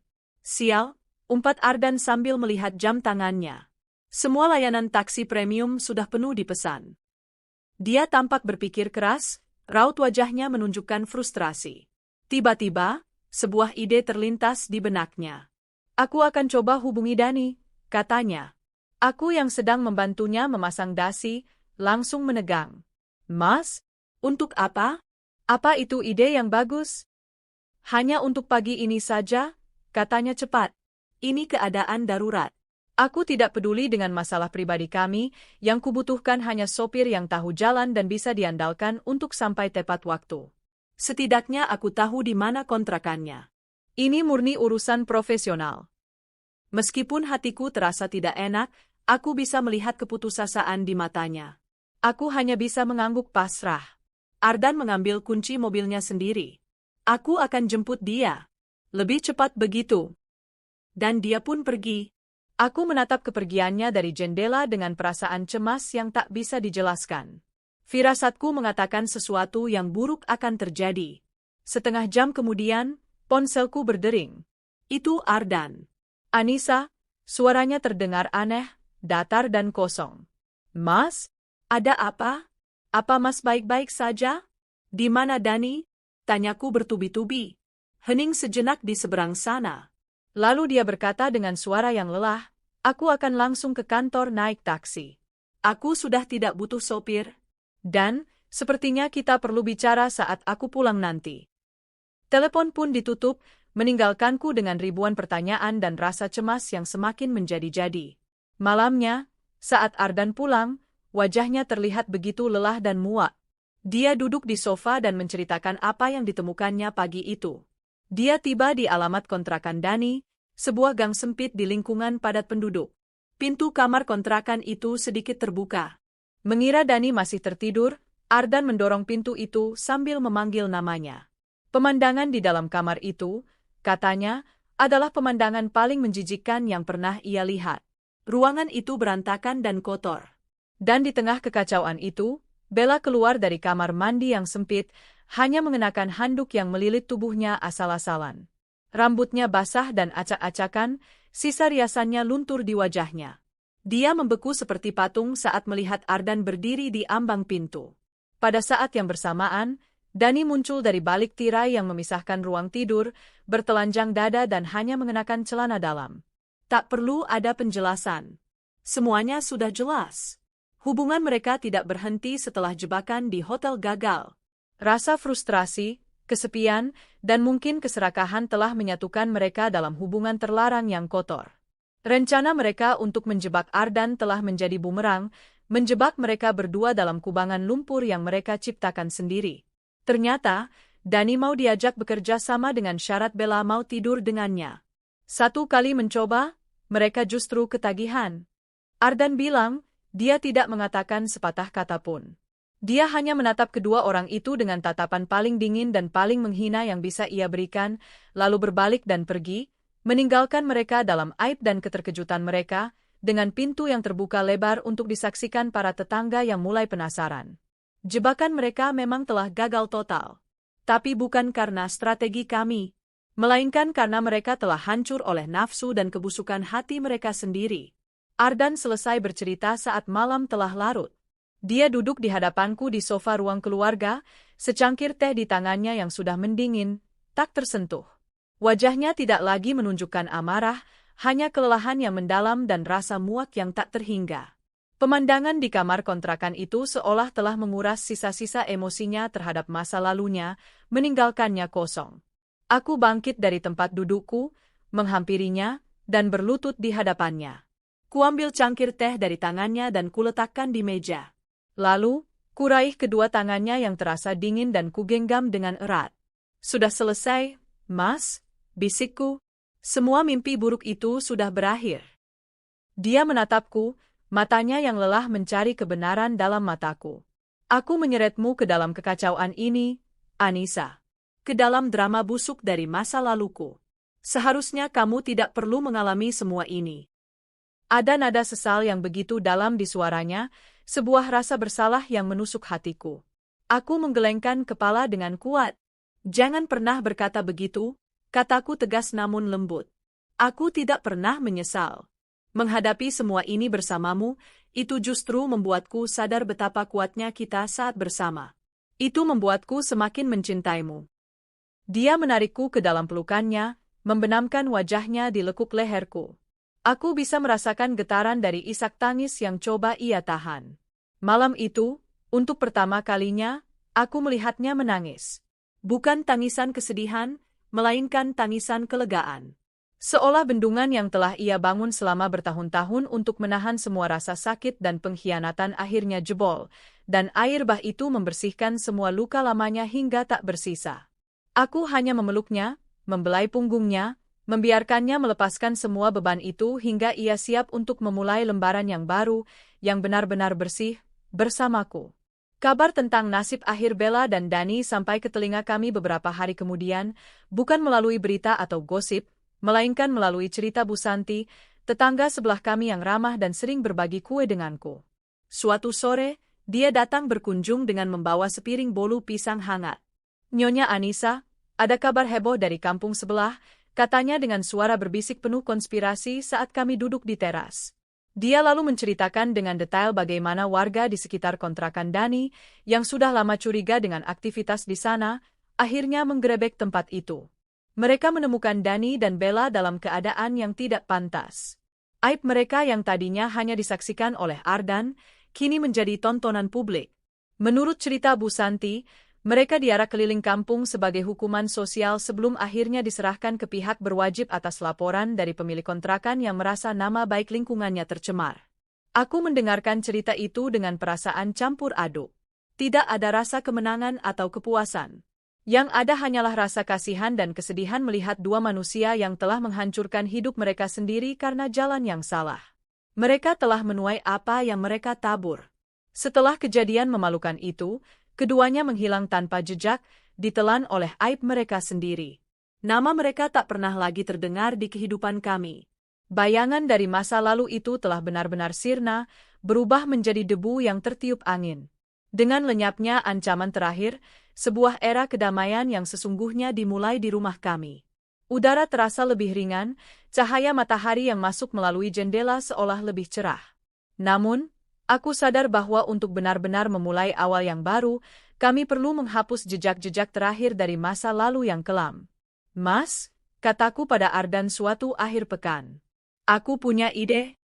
Aku mengajaknya untuk merombak dekorasi rumah. Rumah itu, meskipun indah, adalah rumah yang pernah ditinggali Ardan bersama Bella. Perabotannya dipilih oleh wanita itu, tata letaknya mencerminkan seleranya. Secara tidak sadar, rumah itu adalah monumen dari kehidupan Ardan yang lama. Ardan menatapku sejenak, lalu senyum pengertian tersungging di bibirnya. "Ide yang sangat bagus," katanya. "Maka, dimulailah proyek besar kami." Kami menyingkirkan sofa-sofa kulit yang dingin dan kaku, menggantinya dengan sofa kain yang empuk dan nyaman. Dinding yang tadinya dicat putih steril, kami cat ulang dengan warna krem yang hangat. Lukisan-lukisan abstrak yang tak ku mengerti artinya, kami gantikan dengan foto-foto keluarga dan lukisan pemandangan alam yang menenangkan. Aku bahkan memberanikan diri mengubah ruang kerja Ardan yang suram menjadi perpustakaan mini yang nyaman, dengan rak buku dari lantai ke langit-langit dan kursi baca yang besar dan empuk. Setiap pilihan kami diskusikan bersama. Setiap paku yang kami palu, setiap perabot yang kami geser, terasa seperti sebuah langkah untuk membangun kembali istana kami, bukan di atas puing-puing masa lalu, tapi di atas fondasi cinta kami yang kokoh. Rumah itu kini tidak lagi terasa seperti rumah Ardan. Rumah itu telah menjadi rumah kami. Di tengah kesibukan itu, kami menemukan ruang untuk membicarakan masa depan. Suatu malam, saat kami sedang beristirahat di teras belakang, menatap bintang-bintang, Ardan tiba-tiba bertanya, "Apa impian terbesarmu, Anissa?" Aku terdiam sejenak, memikirkannya. "Dulu," kataku pelan, "impianku hanya sederhana. Aku ingin punya toko kue kecilku sendiri, menciptakan kebahagiaan dari tepung dan gula." "Kenapa tidak kita wujudkan?" sahutnya antusias. "Kita bisa merenovasi paviliun belakang, membuat dapur profesional untukmu. Kamu bisa memulai bisnis dari rumah." Mataku berbinar. "Benarkah, Mas?" "Tentu saja," katanya sambil meremas tanganku. "Kebahagiaanmu adalah prioritasku." Dia diam sejenak, lalu menambahkan dengan suara yang lebih lembut. "Dan, setelah toko kuemu berjalan lancar, mungkin kita bisa mulai memikirkan untuk mengisi rumah ini dengan suara tawa anak-anak." Jantungku berhenti berdetak sesaat. Anak-anak. Sesuatu yang tak pernah berani kubayangkan. Aku menatapnya, matanya penuh dengan harapan dan cinta yang tulus. Air mataku kembali menetes. "Aku sangat menginginkannya, Mas," bisikku. Malam itu, di bawah taburan bintang, kami tidak hanya merencanakan masa depan, kami merajutnya bersama, benang demi benang. Di tengah semua kebahagiaan dan rencana baru kami, pusat dari alam semesta kami tetaplah sama. Ibu. Merawatnya kini bukan lagi sebuah rutinitas, melainkan sebuah ritual cinta yang kami nikmati bersama. Setiap pagi, saat aku memandikan ibu, Ardan akan duduk di sampingnya, membacakan berita dari koran dengan suara yang jelas. Setiap sore, saat aku menyuapinya bubur, Ardan akan memutarkan lagu-lagu kesayangannya dari piringan hitam tua. Kami menemukan kegembiraan dalam merawatnya, melihat secercah kehidupan di matanya yang sayu adalah hadiah terbesar bagi kami. Dan kemudian, pada suatu sore yang tenang, sebuah keajaiban kecil terjadi. Sebuah keajaiban yang menjadi puncak dari semua pengorbanan dan cinta kami. Aku sedang menyisir rambut ibu yang putih dan halus. Ardan duduk di sisi lain ranjang, menggenggam tangan ibunya sambil bersenandung pelan. Tiba-tiba, aku merasakan sesuatu. Tangan ibu yang biasanya terkulai lemas di pangkuannya, bergerak. Jari-jarinya yang kurus berkedut, lalu dengan usaha yang luar biasa, perlahan terangkat dan menyentuh punggung tanganku yang sedang memegang sisir. Aku dan Ardan sama-sama menahan napas, menatap tak percaya pada gerakan itu. Lalu, matanya yang biasanya menatap kosong, kini terfokus. Dia menatapku, tatapannya begitu jernih dan penuh makna. Sebuah tatapan yang belum pernah kulihat selama aku merawatnya. Lalu, bibirnya yang pucat dan kaku, perlahan-lahan, dengan susah payah, tertarik ke atas, membentuk seulas senyum. Senyum pertama dalam 5 tahun. Setelah itu, dia menoleh pada Ardan, senyum itu masih terpasang di wajahnya. Air mata membanjiri mata Ardan. Dia tidak bisa menahannya lagi. Dia terisak seperti anak kecil, menjatuhkan kepalanya ke pangkuan ibunya. Ibu, ibu. Hanya itu yang bisa ia ucapkan berulang kali. Aku pun menangis dalam diam, air mataku jatuh membasahi tangan ibu yang masih berada di atas tanganku. Sentuhan dan senyuman itu adalah segalanya. Itu adalah restu. Itu adalah ucapan terima kasih. Itu adalah tanda bahwa dia bahagia melihat kami bahagia. Dalam keheningan kamar itu, kami bertiga dipersatukan dalam momen paling mengharukan dan paling membahagiakan dalam hidup kami. Setahun telah berlalu sejak hari itu.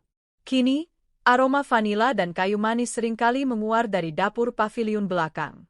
Toko kue onlineku, manisnya Anissa, berjalan dengan sangat baik. Kebahagiaan yang kuciptakan dari tepung dan gula kini bisa dinikmati oleh banyak orang. Ardan adalah pelanggan setiaku yang pertama dan utama. Rumah kami tidak lagi sepi.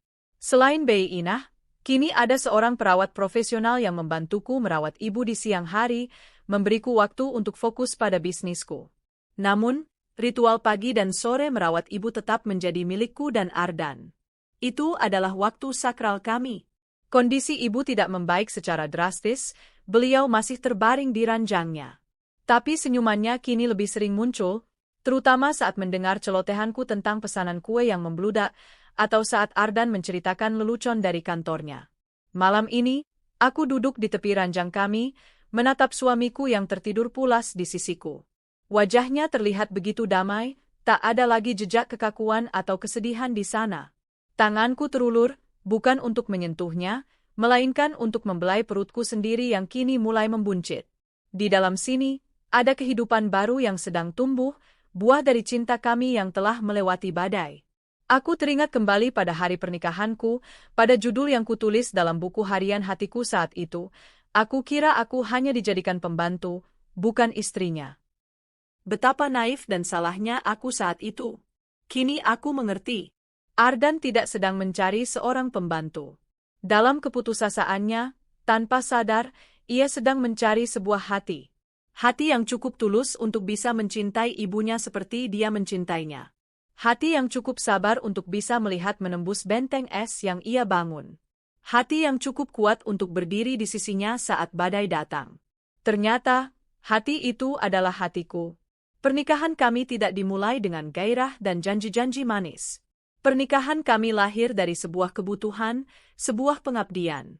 Tapi dari benih pengabdian itulah, tumbuh sebuah pohon cinta yang akarnya begitu kuat, batangnya begitu kokoh, dan daunnya begitu rindang, menaungi kami dari segala terik dan badai. Fajar kebahagiaan telah lama menyingsing di rumah kami, dan kini, sinarnya terasa abadi. 7 tahun. Terkadang, saat aku duduk di teras belakang rumah kami di sore hari, dengan secangkir teh melati yang mengepul di tangan, aku mencoba menengok ke belakang, kebentangan waktu sepanjang 7 tahun itu. Rasanya seperti melihat sebuah lukisan pemandangan yang luar biasa. Ada lembah-lembah gelap dari masa lalu yang nyaris terlupakan, ada tanjakan-tanjakan terjal yang kami daki bersama, dan kini, sejauh mata memandang, yang terlihat hanyalah padang rumput hijau yang subur di bawah langit yang selalu cerah. Rumah kami tidak lagi sunyi. Keheningan telah menjadi barang langka, sebuah kemewahan yang hanya bisa kami nikmati sesekali di larut malam. Sebagai gantinya, rumah ini kini dipenuhi oleh simfoni kehidupan yang riuh rendah namun merdu.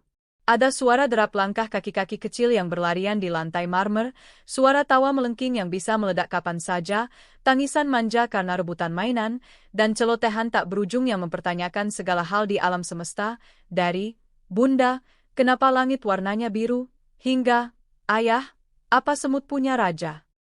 Simfoni itu memiliki 2 orang konduktor utama. Yang pertama adalah Bima Wisesa, putra pertama kami yang kini berusia 6 tahun. Dia adalah miniatur sempurna dari ayahnya, dengan alis tebal yang sama, sorot mata yang tajam dan cerdas, serta pembawaan yang tenang dan mengamati. Namun di balik penampilan seriusnya, tersembunyi hati yang selembut hati ayahnya, hati yang hanya kutahu ada setelah melewati badai. Bima adalah pelindung. Dia akan memastikan adiknya tidak jatuh saat bermain, dan dia adalah orang pertama yang akan berlari ke kamar neneknya setiap pagi hanya untuk mengucapkan, "Selamat pagi," pada sosok yang terbaring diam itu. Konduktor kedua adalah Kirana Ayu Wisesa, putri kecil kami yang berusia 4 tahun. Dia adalah kebalikannya. Ayu adalah gumpalan sinar matahari murni, dengan rambut ikal seperti diriku dan senyum lebar yang menampakkan lesung pipi seperti milik Ardan di foto-foto masa kecilnya. Dia adalah penari, penyanyi, dan seniman abstrak yang karyanya, coretan krayon warna-warni, menghiasi hampir setiap dinding setinggi jangkauannya. Jika Bima adalah ketenangan, maka Ayu adalah kegembiraan. Dia adalah detak jantung rumah ini yang riang. Pagi hari di keluarga Wisesa adalah sebuah kekacauan yang terorganisir dengan indah. Pagi ini, misalnya, aku turun ke dapur dan mendapati Ardan, CEO Ardan Wisesa yang dihormati dan disegani, sedang berjuang di depan wajan dengan spatula di tangan. Dia mengenakan kemeja kantornya yang licin, namun di atasnya terpasang celemek bergambar dinosaurus milik Bima. Asap tipis mengepul dari wajan, membawa serta aroma gosong yang khas. "Ayah bikin panekuk gosong lagi," seru Ayu dari kursinya di meja makan, sambil menunjuk dengan jarinya yang mungil. Ardan berbalik, wajahnya belepotan sedikit tepung, ekspresinya perpaduan antara frustrasi dan geli. "Ini bukan gosong, sayang. Ini well done." Sedikit renyah, dalihnya, yang disambut oleh kekahan kecil dari Bima. Aku tersenyum, mengambil alih spatula dari tangannya. "Biar Bunda saja, Mas. Nanti Mas bisa terlambat ke kantor." Dia menghela napas lega, melepaskan celemek dinosaurusnya dan mengecup keningku. "Aku tidak tahu bagaimana kamu melakukannya setiap hari," bisiknya. "Mengurus mereka berdua dan seluruh rumah ini." "Ini bukan pekerjaan, Mas. Ini cinta," jawabku sambil dengan cekatan menuang adonan baru ke wajan. Dia tersenyum, senyum tulus yang 7 tahun lalu tak pernah berani kubayangkan akan kulihat setiap hari. Dia lalu duduk di meja makan, menghadapi interogasi pagi dari kedua anaknya. Melihatnya di sana, seorang pria yang pernah begitu dingin dan menjaga jarak, kini dengan sabar menyuapi putrinya sambil mendengarkan putranya bercerita tentang mimpi bertemu robot, hatiku dipenuhi oleh rasa syukur yang meluap-luap. Inilah pria di balik topeng kaku itu. Seorang ayah yang luar biasa, seorang suami yang suportif. Pria yang seutuhnya milikku. Setelah mengantar Ardan ke depan pintu dan anak-anak naik ke mobil jemputan sekolah, giliranku untuk memulai hariku. Aku tidak lagi hanya seorang ibu rumah tangga. Beberapa blok dari rumah kami, di sebuah jalan utama yang ramai, berdiri sebuah bangunan kecil dengan cat berwarna pastel dan papan nama kayu yang elegan, manisnya Anissa. Toko kueku. Impian sederhanaku yang telah diwujudkan oleh Ardan menjadi sesuatu yang jauh melampaui imajinasiku. Awalnya hanya bisnis online dari paviliun belakang, kini telah menjadi salah satu patiserie paling dicintai di kota ini. Saat aku masuk, aroma mentega, gula, dan coklat yang sedang dipanggang menyambutku seperti pelukan hangat. Para pegawaiku, yang sebagian besar adalah ibu-ibu muda dari lingkungan sekitar, menyapaku dengan ramah. "Pagi, Bu Anissa." "Pagi. Bagaimana pesanan untuk acara wali kota?" "Sudah siap," tanyaku pada Ratih, kepala koki kepercayaanku. "Aman, Bu. Tinggal dihias saja." "Oh ya, Bu, ada pelanggan tadi yang bilang, teh secake buatan Ibu Anissa itu seperti sepotong surga. Dia sampai pesan 3 loyang untuk dibawa pulang." Aku tertawa. Alhamdulillah. Berada di sini, di tengah kesibukan menciptakan kue dan roti, adalah duniaku. Ini adalah tempat di mana aku bukan hanya istri Ardan atau ibunya Bima dan Ayu. Di sini, aku adalah Anissa. Seorang wanita yang membangun impiannya sendiri. Ardan tidak pernah sekalipun meremehkan usahaku. Dia adalah investor pertamaku, penasihat bisnisku, dan tentu saja, kritikus makanan paling jujur dan paling rakus. Dia bangga padaku, dan kebanggaan di matanya memberiku kekuatan lebih dari apapun. Sementara itu, di puncak gedung pencakar langit di pusat kota, Ardan sedang memimpin rapat dewan direksi. Dia masih Ardan Wisesa yang sama, tegas, cerdas, dan visinya setajam elang. Para direktur masih segan padanya. Namun, mereka yang telah mengenalnya lama melihat perubahan. Dulu, rapat bisa berlangsung hingga larut malam. Kini, Ardan akan mengakhirinya tepat waktu. "Baik, rapat selesai. Semua poin sudah jelas. Saya harap laporan progres sudah ada di meja saya lusa," katanya menutup rapat. Saat para direktur mulai beranjak, wakilnya, Pak Hartono, pria senior yang telah mendampinginya sejak lama, tersenyum. "Tumben cepat sekali, Pak. Dulu, kita bisa membahas satu slide presentasi sampai 2 jam. Ardan tersenyum sambil merapikan kertas-kertasnya.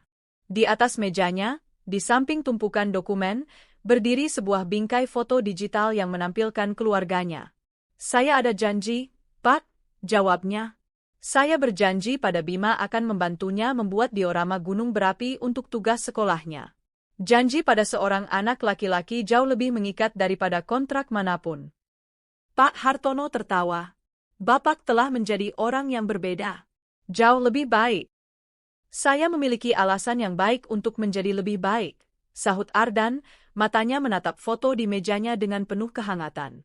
"Inti dari semua kebahagiaan kami, Sauh yang menjaga kapal keluarga kami tetap tenang, masih berada di kamar di ujung koridor. Ibu, hari ini adalah hari yang istimewa. Hari ulang tahun Ibu yang ke-70. Mbak Rina dan keluarganya sudah datang dari Bandung sejak kemarin. Rumah kami yang sudah ramai menjadi semakin semarak dengan kehadiran mereka. Sore itu, kami semua berkumpul di kamar Ibu. Kamarnya tidak lagi beraroma obat-obatan, melainkan wangi bunga sedap malam segar yang selalu kuganti setiap 2 hari sekali. Dindingnya dihiasi dengan lukisan-lukisan cat air buatan Ayu, dan balon-balon berwarna lembut tergantung di langit-langit. Ibu terbaring di ranjangnya, mengenakan gaun sutra berwarna biru langit, rambutnya yang seputih salju kusisir rapi. Meskipun tubuhnya masih tak berdaya, matanya tidak lagi kosong. Matanya hidup. Matanya mengikuti setiap gerakan cucu-cucunya dengan penuh minat. "Nenek, lihat, ini buat nenek." Bima maju lebih dulu, menyerahkan selembar kertas karton yang dilipat tak beraturan. Di dalamnya ada gambar 5 orang lidi, ayah, bunda, Bima, Ayu, dan seorang wanita di kursi roda, di bawah matahari yang tersenyum. "Selamat ulang tahun, Nek." Ardan membantu mengambil kartu itu dan menunjukkannya di depan wajah ibu. Mata ibu mengerjap, dan seulas senyum tipis yang kini sudah kami kenal baik, tersungging di bibirnya. "Aku juga punya," seru Ayu, tak mau kalah. Dia menyerahkan gumpalan kertas warna-warni yang ia sebut sebagai bunga pelangi. Mbak Rina dan suaminya memberikan hadiah selimut kasmir yang sangat lembut. Lalu, giliranku dan Ardan. Aku membawa kue tart buatanku sendiri, sebuah kue opera dengan hiasan bunga mawar dari krim mentega. "Selamat ulang tahun, Bu," kata Ardan, suaranya sedikit bergetar karena emosi. Dia mengecup kening ibunya lama. Terima kasih sudah bertahan. Terima kasih sudah menjadi kekuatan kami. Aku mendekat, mengelus tangannya yang kurus. Selamat ulang tahun, Ibu. Saat itulah, saat ruangan itu dipenuhi oleh cinta dari anak dan cucunya, sebuah keajaiban yang lebih besar terjadi. Kami semua sedang menyanyikan lagu, Selamat ulang tahun, saat Ibu menatap kami satu persatu. Matanya berhenti pada Bima, lalu pada Ayu, lalu padaku, dan terakhir pada Ardan. Lalu, dari bibirnya yang biasanya terkunci rapat, keluar sebuah suara. Bukan kata, melainkan sebuah lantunan nada yang lirih dan parau. Dia mencoba ikut bersenandung. Seketika, nyanyian kami berhenti. Ruangan menjadi hening. Semua mata tertuju pada Ibu. Dia menatap kami, matanya berkaca-kaca, dan senyum di wajahnya menjadi lebih lebar dari yang pernah kami lihat. Dia mengangkat tangannya yang sedikit lebih kuat dari biasanya, menggerakkannya beberapa sentimeter ke arah anak-anak. Ardan langsung berlutut di samping ranjang, menggenggam tangan itu dan menciuminya berulang kali. Air matanya mengalir deras tanpa bisa ditahan. Ibu. Aku memeluk kedua anakku yang menatap dengan bingung sekaligus takjub. Mbak Rina menangis dalam diam di pelukan suaminya. Suara senandung lirih itu adalah sebuah hadiah terindah. Itu adalah bukti bahwa di dalam tubuhnya yang terpenjara, jiwanya masih ada di sana, merasakan setiap cinta yang kami berikan, dan berusaha sekuat tenaga untuk membalasnya dengan caranya sendiri. Momen itu adalah puncak dari perjalanan panjang kami, sebuah penegasan bahwa setiap tetes keringat, setiap malam tanpa tidur, setiap doa yang kami panjatkan, tidak pernah sia-sia. Malam harinya, setelah semua tamu pulang dan anak-anak tertidur lelap dengan mimpi indah, aku dan Ardan duduk berdua di ayunan taman di halaman belakang. Udara malam terasa sejuk, dan langit cerah bertabur bintang. Ini adalah tempat yang sama di mana Bella pernah berdiri, mencoba merusak kebahagiaan kami. Kini, kenangan itu terasa begitu jauh, seperti adegan dari film yang pernah kami tonton dan nyaris lupakan. Hari yang luar biasa, kata Ardan, suaranya masih syarat dengan emosi. Dia merangkul bahuku, menarikku lebih dekat. Sangat luar biasa, sahutku, menyandarkan kepalaku di dadanya. Kami duduk dalam diam beberapa saat, menikmati kedamaian itu. Tadi, saat melihat Ibu tersenyum dan bersenandung, Ardan memulai, suaranya pelan dan reflektif. Aku teringat pada diriku 7-8 tahun yang lalu. Pria yang dingin, marah, dan begitu kesepian. Aku membangun benteng di sekeliling hatiku dan duniaku hanya sebatas kamar Ibu. Aku pikir, baktiku pada Ibu sudah cukup untuk mengisi hidupku. Dia berhenti sejenak, menghela napas. Lalu kamu datang, Anissa. Aku membawamu masuk ke dalam hidupku dengan alasan yang paling egois, menjadi kamu perawat untuk ibuku dengan status istri. Tapi kamu melakukan sesuatu yang tak pernah kuduga. Kamu tidak hanya merawat ibu, kamu menyembuhkannya dengan cintamu. Dan dalam prosesnya, kamu menyembuhkanku juga. Dia menatapku, matanya berkilauan di bawah cahaya bulan. Kamu tidak hanya memberiku seorang istri dan anak-anak yang lucu. Kamu tidak hanya membantuku merawat ibu. Kamu memberiku kembali jiwaku, Anissa. Kamu mengajarkanku cara tertawa lagi, cara percaya lagi, cara mencintai lagi. Aku berhutang seluruh kehidupanku yang sekarang padamu. Air mataku menetes mendengar pengakuannya yang begitu tulus.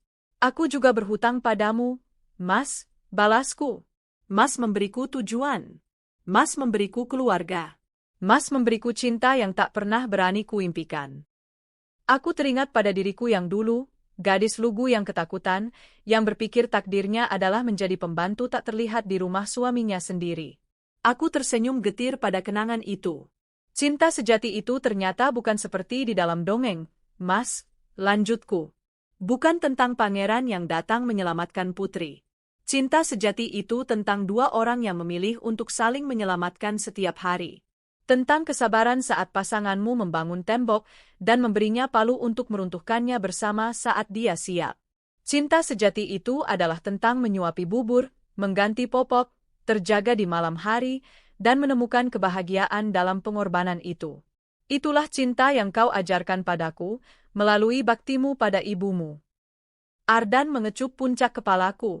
Dan itulah cinta yang kau sempurnakan melalui baktimu pada kami semua.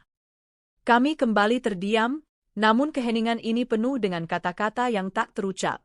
Penuh dengan janji, syukur, dan cinta yang telah teruji oleh waktu dan badai. Kami bangkit dan berjalan masuk, bergandengan tangan. Seperti ritual kami setiap malam, kami menengok kamar anak-anak terlebih dahulu. Bima tertidur dengan selimut yang tersingkap, memeluk robot mainannya. Ayu tertidur dalam posisi aneh, dengan satu kaki di atas guling, seolah sedang menari dalam mimpinya. Kami merapikan selimut mereka, mengecup kening mereka yang hangat. Lalu kami ke kamar ibu. Dia tertidur lelap, napasnya teratur dan tenang. Di tangannya yang terkulai di atas selimut, masih tergenggam kartu ucapan ulang tahun dari Bima. Wajahnya terlihat begitu damai. Akhirnya, kami masuk ke kamar kami. Kamar yang pernah menjadi saksi bisu dari malam pertama kami yang canggung, malam penyatuan jiwa kami, dan kini menjadi saksi dari kebahagiaan kami yang tenteram. Kami berbaring di ranjang, dan Ardan menarikku ke dalam pelukannya. Dalam kehangatan dekapannya, aku memejamkan mata. Aku tidak lagi melihat diriku sebagai seorang pembantu, atau bahkan hanya seorang istri. Aku adalah seorang jangkar. Aku adalah hati dari rumah ini, sama seperti Ardan yang menjadi tiangnya. Bersama-sama, kami membangun sebuah bahtera yang kokoh, yang berlayar di samudra kehidupan dengan tenang. Fajar kebahagiaan yang dulu menyingsing dengan ragu-ragu, kini telah menjadi siang yang benderang, sebuah hari abadi yang tak akan pernah tergantikan oleh malam. Dan aku tahu, di bawah langit yang akan selalu cerah ini, kisah kami akan terus berlanjut, selama